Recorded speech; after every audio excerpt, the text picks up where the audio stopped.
everybody, how are you doing today? So it's me again, Ruben Gombalani from Websmith Lectures. So before we go into the business of the day, I would like to appreciate all of you for all your comments, your likes. I really appreciate them. It's what keeps me going. I'm really grateful for that.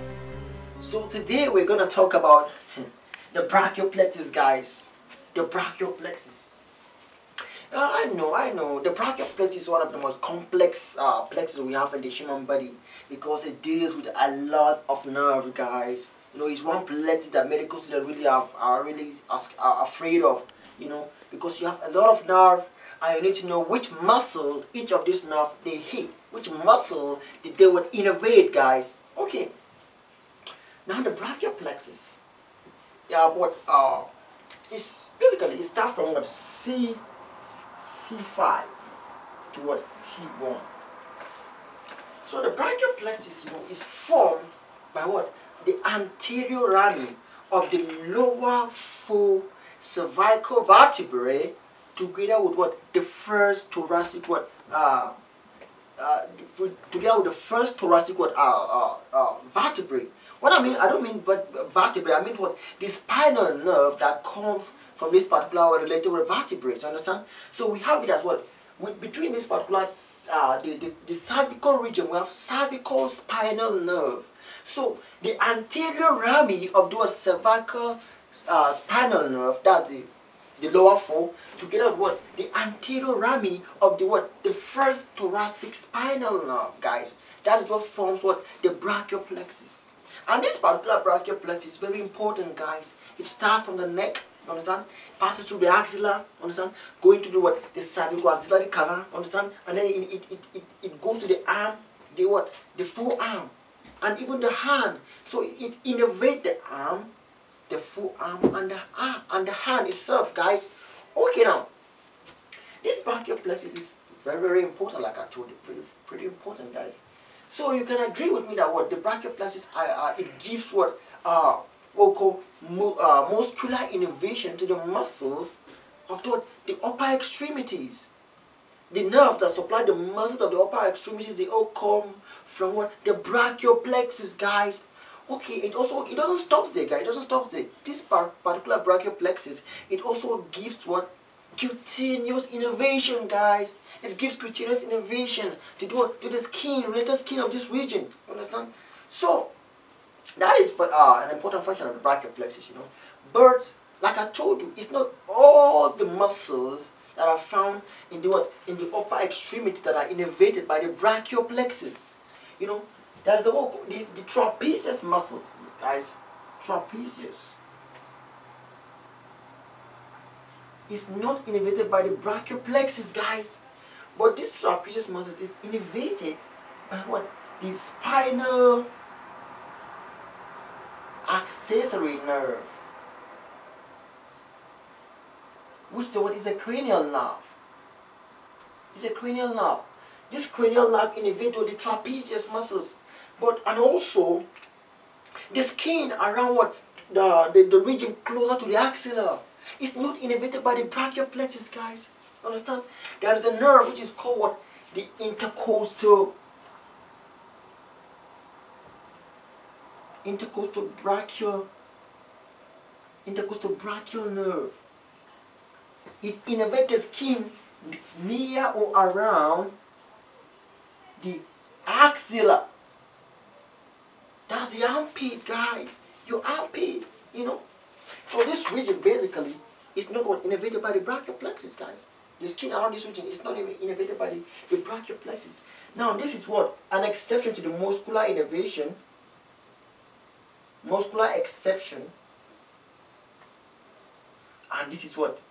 Cutaneous exception. Cutaneous means skin, guys. Skin. Muscles.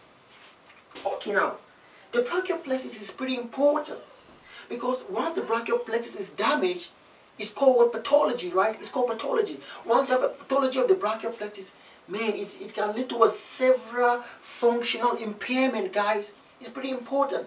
So it's very important that you really avoid damage to your brachial plexus. So right now, I want us to go. Okay, now first of all, let me say something about this intercostal brachial nerve. You know, in the thoracic region, guys, we have the intercostal nerve, right? Yeah, of course. So each of these intercostal nerve has a medial division as well as a lateral division. So this intercostal brachial nerve that we are talking about here, that innervates the skin around the axilla, is actually the second what intercostal nerve, guys. It's the second intercostal nerve. But normally each intercostal nerve has a medial and lateral division, just like we've rightly said. But this particular the lateral and the lateral division usually divides into what, the anterior and the posterior aspect, right? But this guy over here, the second intercostal nerve, it doesn't work that way for this guy, man. It doesn't work that way. This guy over here, it doesn't divide the lateral division of this guy, the lateral division of what the second intercostal nerve is what is now called what, the intercostal brachial nerve, guys. Is what is the intercostal brachial nerve? It's the nerve that gives what, the cutaneous innervation to the skin around the axilla, guys. The axilla. So this guy, this nerve over here, what it does is that what, instead of dividing into the anterior and the posterior division, it doesn't do that.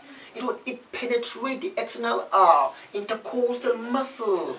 It passes to what, the fascia of these muscles, understand? After passing through the fascia of these muscles, it goes to the skin around the region we're talking about here, the axilla, right? Yeah, the axilla, the armpit region, the skin closer to the axilla. Yeah, that's why this nerve innervate, you know that, right? So, of course, if we're doing part of anatomy right now, so we need to look at how the anatomy divides the brachial plexus. You understand? So we're going into the anatomical classification of what, the brachial plexus, guys. All right, guys. Like I told you, we're gonna go into the anatomical classification of the brachial plexus. How does the field of anatomy see the brachial plexus? So the anatomical division, right? Anatomical division of the brachial plexus. I use BP, not blood pressure, but brachial plexus, guys. Yeah. Okay. All right, now the brachial plexus. First of all, this brachial plexus has a what? It has a root, guys. Everything has a root. Even a tree got its own root, guys. You know that, right? Yeah. So the brachial plexus is not left out. It has its own root, guys. All right, let's talk about the root. First of all, we have a root. First, we have a root. Have a root. Yes. So what are these roots? At the introduction of this lecture, I told you about what the brachial plexus coming from what, C5 to what, T1, right? All right. Within this segment of the spinal cord, you know that each of these particular segment gives out what, a spinal nerve. You understand? And the brachial plexus is concerned with the ventral rami of this spinal nerve, guys. You know that, right? All right, now. Okay. Now, the ventral rami of this spinal nerve, understand? If you count from what, C5 to T1, you're gonna get a total number of what, 5 spinal nerve, guys. 5 spinal nerves. It simply means that what, we have the root of the brachial plexus is made up of what, 5 spinal nerves. Okay, before we can consider this nerve to be called the root of the brachial plexus, they have to finish giving their segmental innervation, guys. You understand?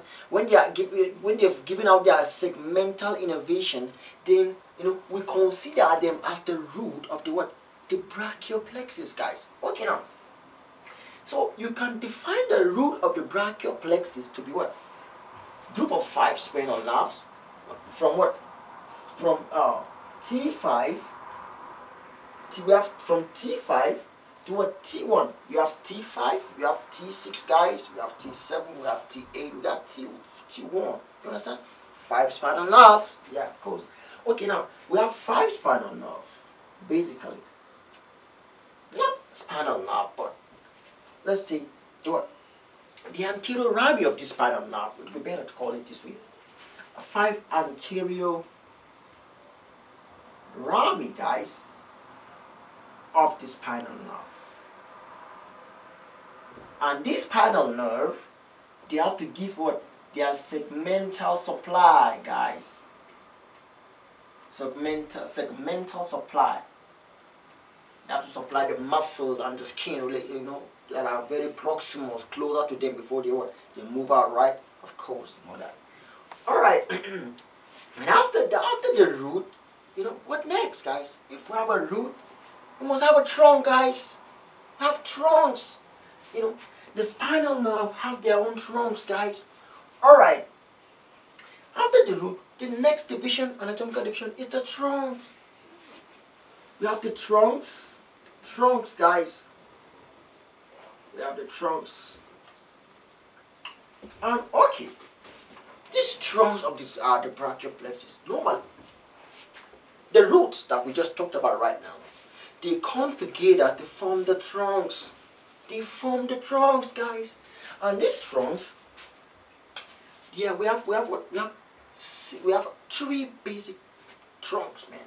3 trunks of the brachial plexus, guys. We have the superior trunk, we have the middle trunk, and we have the inferior trunk of the brachial plexus. So in this trunk, the trunks are formed from the root. The root comes together to form the trunk of the brachial plexus, guys. And after that, I told you the trunk is divided into 3. We got what? The superior trunk. You've got the middle trunk, guys. And you've got the inferior trunk. You can call it the lower trunk, if you like. Anyway, it's still inferior, guys. Alright. I told you that the root is made up of the anterior rami of what? The spinal nerve, the segmental spinal nerve, guys. Okay, now, the superior trunk as a whole is formed by what? Is formed by the 5th and the 6th. What?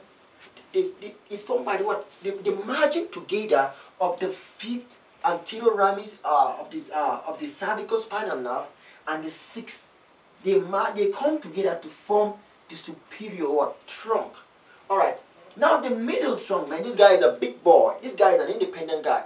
Now this guy is represented by what? The 7 cervical what?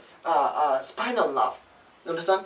When I say 7 cervical spinal nerve, I meant the what? The anterior rami of the 7 cervical spinal nerve, guys. So this guy is what? C7.